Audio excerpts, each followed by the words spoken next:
मनोहर सरकार तरक्की अपार। हरियाणा की मनोहर लाल सरकार सूबे में किसानों की तरक्की के हर संभव प्रयास कर रही है। सूबे में जहां विशेष सब्जियों, फल और फूलों पर कार्य हो रहा है, वहीं सरकार का संरक्षित खेती पर विशेष जोर है। फिलहाल सीएम मनोहर लाल नई कृषि क्रांति की अपील करते हैं और किसानों की आय बढ़ाने के नए प्रयोग पर उनका पूरा फोकस है। पेश है ये खास।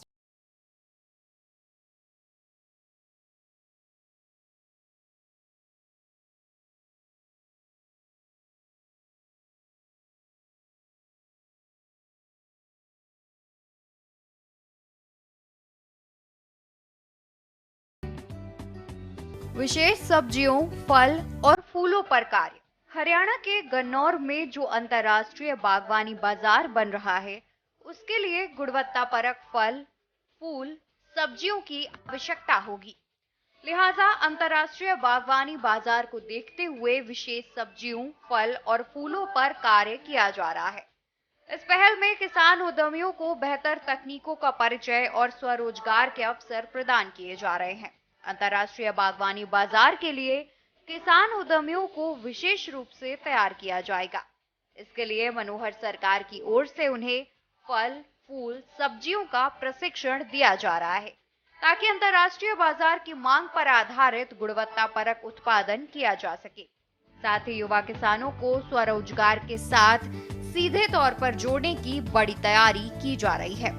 इसके लिए हरियाणा सरकार ने महाराणा प्रताप बागवानी विश्वविद्यालय करनाल के क्षेत्रीय मशरूम अनुसंधान केंद्र मुरथल को 50 लाख रुपए का अनुदान दिया है। संरक्षित खेती पर विशेष जोर। हम जानते हैं कि हरियाणा कृषि प्रधान प्रदेश है और इस कृषि प्रधान प्रदेश होने के नाते से किसान की प्रगति और हरियाणा की प्रगति, इसका सीधा सीधा संबंध है।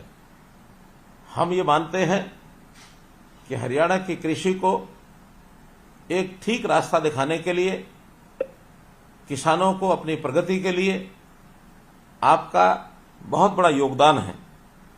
साथियों, खेती जब प्रारंभ में शुरू हुई तो परंपरागत तौर पर हम मुख्य रूप से धान है, गेहूं है अथवा सरसों है, कपास है, गन्ना है आदि फसलें ही उगाते थे और इन फसलों से भी हमने देश भर को एक प्रकार से खाद्यान्न के नाते से आत्मनिर्भर बनाया। अब समय की आवश्यकता है कि हमको इन परंपरागत फसलों के अलावा और अधिक प्रगति करने के लिए हमारी आवश्यकताएं सब्जियों की और फलों की, इन आवश्यकताओं की पूर्ति करनी है। हरियाणा में आप लोग इस क्षेत्र में बहुत अच्छा काम कर रहे हैं। सब्जियां विशेष तौर पर हमारे वर्ष भर की, भले ही मौसम के हिसाब से सब्जियां अलग अलग होती हैं, लेकिन संयोग से 12 महीने लगातार कोई ना कोई यानी सब्जी की फसल ये उगाते हैं। मौसम के हिसाब से ही उनका उपयोग होता है।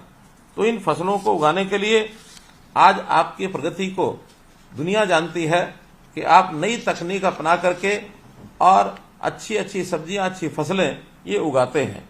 उसकी बिक्री के लिए जैसा हमारी आवश्यकताएं, स्थानीय आवश्यकताओं को तो हम पूरा करते ही हैं, लेकिन जहां बड़ी मार्केट है उसका भी हम एक प्रकार से पूर्ति करते हैं। दिल्ली और इसके आसपास एनसीआर का क्षेत्र ऐसा है जहां बहुत बड़ी खपत फलों की, सब्जियों की होती है। हम अपनी सब्जी और फल बेचने के लिए अभी तक तो आजादपुर मंडी इसके ऊपर निर्भर थे, लेकिन सौभाग्य है कि हमने हरियाणा में भी इस प्रकार की मंडियों का विस्तार करना शुरू किया है। उसमें गन्नौर में अंतर्राष्ट्रीय स्तर की फल और सब्जी मंडी ये हम बनाने जा रहे हैं।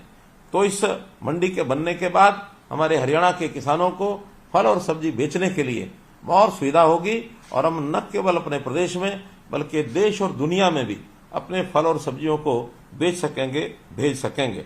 आपको बता दें कि महाराणा प्रताप बागवानी विश्वविद्यालय करनाल की तरफ से जानकारी दी गई है कि फल, फूल और सब्जियों की संरक्षित खेती पर विशेष जोर दिया जा रहा है। इसके लिए प्रशिक्षक, किसान और प्रशिक्षक उद्यमियों की आवश्यकता होगी। खास ग्रेडिंग, पैकिंग आदि भी उसी मानक के अनुसार होना चाहिए। क्षेत्रीय मशरूम अनुसंधान केंद्र मुरथल में इसके लिए विशेष तैयारियां की जा रही हैं। यहाँ पर औषधीय गुण वाली मशरूम पर अनुसंधान और उत्पादन चल रहा है। फल, फूल एवं सब्जियों की संरक्षित खेती के लिए भी किसानों को प्रोत्साहित किया जा रहा है। MHU भी लगातार कई तरह की सब्जियों को उगाकर किसानों को प्रशिक्षित कर रहा है। विदेशों में भी मुश्किल से मिलने वाली कई खास मशरूम पर अनुसंधान के साथ साथ उनके उत्पादन का कार्य चल रहा है।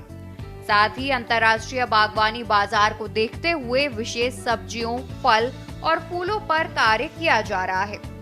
मनोहर सरकार ने इन कार्यों को बढ़ावा देने के लिए 50 लाख रुपए का अनुदान दिया है। सीएम की नई कृषि क्रांति की अपील।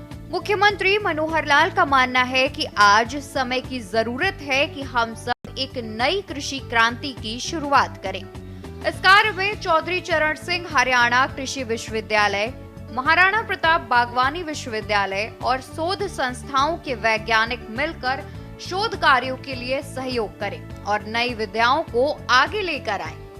मनोहर लाल सरकार इसके लिए उन्हें प्रोत्साहन देने के पक्ष में है। बता दें कि इससे खेती में जहां कृषि लागत कम होगी, वहीं अच्छी उपज होने के साथ साथ किसानों की आमदनी भी बढ़ेगी। किसानों की आय बढ़ाने के नए प्रयोग। किसानों की प्रगति के लिए सीएम मनोहर लाल जय जवान, जय किसान, जय विज्ञान, जय अनुसंधान के संगम को महत्व दे रहे हैं। आपको बता दें कि हरियाणा कृषि प्रधान प्रदेश है, लिहाजा किसानों की आय को बढ़ाने के लिए नए नए प्रयोग किए जा रहे हैं। सरकार ने एक्सपोर्ट प्रमोशन काउंसिल भी बनाई है। इतना ही नहीं, आने वाले समय में महाराजा अग्रसेन एयरपोर्ट से कार्गो फ्लाइट शुरू करने की पहल की जाएगी, ताकि हरियाणा के किसानों की ताजा फल एवं सब्जियां अरब देशों को निर्यात की जा सके। मुख्यमंत्री मनोहर लाल ने कई मौकों पर कृषि विश्वविद्यालय के वैज्ञानिकों से आग्रह कर चुके हैं कि वे कम लागत और अधिक पैदावार कैसे हो, इस विषय पर शोध करें और उन्नत किस्म की बीज तैयार करें। साथ ही खाद्यान्नों की मार्केटिंग के लिए समुचित व्यवस्था सुनिश्चित हो। ये कार्य मार्केटिंग बोर्ड द्वारा किया जाए। प्राकृतिक खेती को अपनाने पर जोर। सीएम मनोहर लाल का मानना है कि आज केमिकल और कीटनाशकों के अत्यधिक प्रयोग से खाद्यान्नों की गुणवत्ता प्रभावित हो गई है। इस पर ध्यान देने की जरूरत है। इसके लिए वो प्राकृतिक खेती को अपनाने पर जोर देते हैं। हरियाणा सरकार प्राकृतिक खेती को बढ़ावा देने के लिए अनेक प्रकार की सब्सिडी दे रही है। मुख्यमंत्री के मुताबिक लगातार पानी के दोहन से भूमिगत जल नीचे जा रहा है। पानी की कमी के चलते किसान नगदी फसलों को अपनाएं।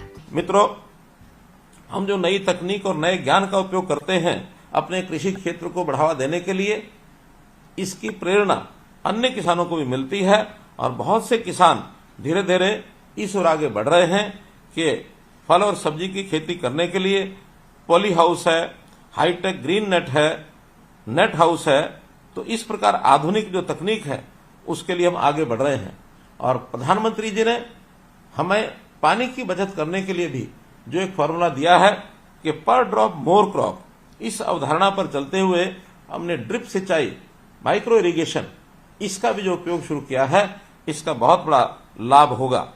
जिसमें फल, फूल, सब्जी के साथ साथ मधुमक्खी पालन, पशुपालन और मत्स्य पालन को महत्व दे। कुल मिलाकर किसानों को पानी की खपत को कम करना होगा। पानी के समुचित उपयोग के लिए सूक्ष्म सिंचाई को अपनाना होगा। सूक्ष्म सिंचाई के लिए सरकार किसानों को 85% तक की सब्सिडी दे रही है। इसके अलावा बरसाती पानी को वापस जमीन में डालने के लिए हरियाणा में बोरवेल लगाए जा रहे हैं। इसमें किसानों को केवल 25,000 रुपए देने होते हैं। बाकी खर्च सरकार वहन कर रही है। सरकार ने पहले चरण में 1,000 रिचार्जिंग बोरवेल लगवाने का लक्ष्य रखा है। वहीं भ्रष्टाचार को खत्म करने के लिए डीबीटी के माध्यम से सब्सिडी और अन्य प्रकार की आर्थिक मदद सीधे किसानों के खाते में भेजी जा रही है। किसानों की आय में बढ़ोतरी के लिए एफपीओ। बता दें कि प्रदेश में लगभग 80 लाख एकड़ भूमि खेती योग्य है। इस भूमि की एक एक इंच का विवरण तैयार किया जा रहा है। इसके लिए किसान अपनी फसल का पूरा विवरण मेरी फसल मेरा ब्यौरा पोर्टल पर अपलोड कर सकते हैं।